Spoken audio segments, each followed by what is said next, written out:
What's up mga ka-agri mamshi? For today's video is, nagpipicture-picture lang ako dyan. Oo. So, andito ulit tayo po sa Dumang para maglinis ng damo para sa ating susunod na tataniman. Itutuloy lang po natin yung lilinisin nating damo kasi hindi natin natapos kahapon. So, ayan, update for the weather for today. Umulan, tas uminit, tas umulan, tas iinit ulit. So, ayan. Ito yung ating itutuloy na dadamuhan. O, diba? Mano-mano ulit. So, ayan. Tinanggal ko lang po yung cover niya kasi marami na siyang kuton. And, syempre, ako tong pakialamera, feelingera, hindi ko kaya siyang starten. Kaya, ayan, hindi ko na tinuloy starten kasi hindi ko alam. Nakalimutan ko kung paano siya starten. Oh my gosh, ganyan talaga pag feelingera, papakialaman lahat, di ba? Parang kaya niya lahat. Oh, and then, ayan, maraming langaw. Problema mati langaw kas kada lamok dito eh. Wala nga ang kagong umdi lamok ti ado, mangipaka-blood. Buti na lang at anemic ako. Char, joke. Maraming sup-sup. Alam niyo ba yung sup-sup, yung mga maliliit na parang ano ba yun, parang tuldok na maiitim pero ang sasakit ng kagat nila. Yun ang marami dito. Mayat nga tiliwan nga iprito nga kunada. Parang siya, ang sarap niyang maibalibag, diba? Dahil sa pagiging sip-sip niya. Ganun.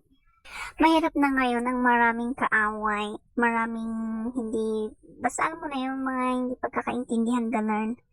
Ay nako, hindi matatahimik ang kaluluwa mo, char. Hindi ka talaga matatahimik. And syempre para sa atin, stress, the word stress is not the perfect word to use when you are problematic, char. Wow, ang dami kong alam Nakakabisit lang minsan, hindi naman siya nakakabisit, nakakadismaya lang na yung mga taong malapit sa'yo, hindi yung kadugo mo, pero minsan kasi may mga tao na imbis na tulungan da kangay, imbis kumata naragsak da, iti makitkita da ngay nga mangyari kanya ngay kat sila pa yung tao na parang ayaw kang umangat. Yung klase ng tao na gusto lang siya yung umangat, yung gusto siya lang yung nasa taas, yung ikaw yung nasa baba, yung ay magpaawat, magpatao ba na yung nakakasalubong mo, nakangiti, ang ganda naman ng ngiti niya, nakakausap mo, pero sa kabaliktaran is, marami pala siyang sinasabi sa'yo na hindi mo talaga mapapaniwalaan na sasabihin sa'yo. Kasi minsan talaga parang feeling mo close na kayo. Pero yun pala hindi. Diba? May mga taong ganun talaga. Pero kaya nyo na, life is, we should keep on going. Diba?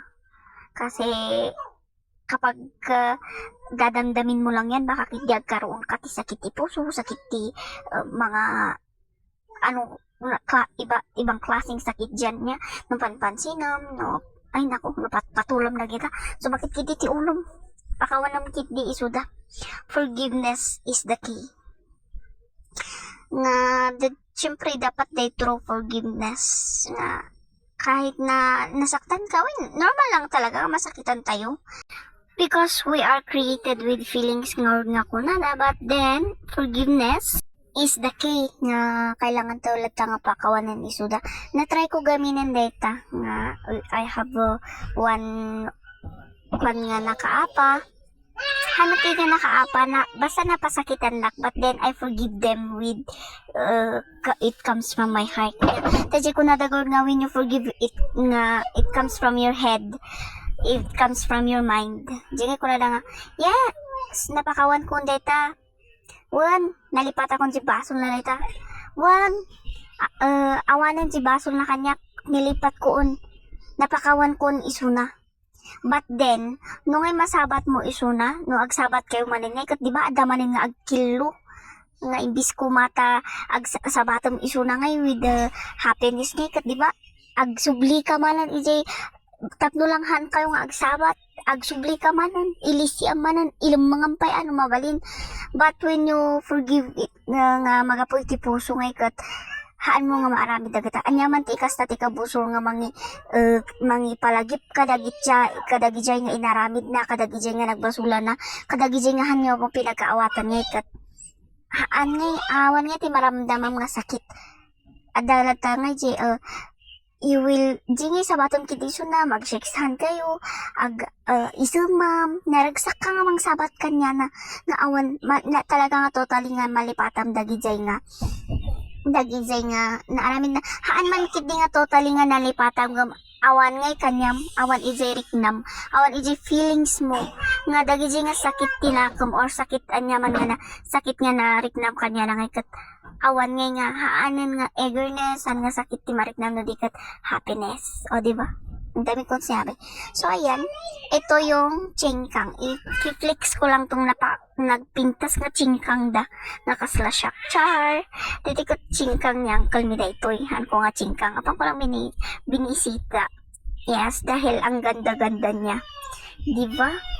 Na fantastic man jay singkang ni uncle tayo nga kaslansyak. Wow, how wonderful, how... So, let's go. Untayo kitan mo't jay si Miliana Piman. Noan niya tinangyari jay si Miliana nga punada. O, diba? Ay, nadadalo Piman da ito kastiti. In fairness, so that's for today's video. See you again to my next video. God bless everyone. Thank you very much.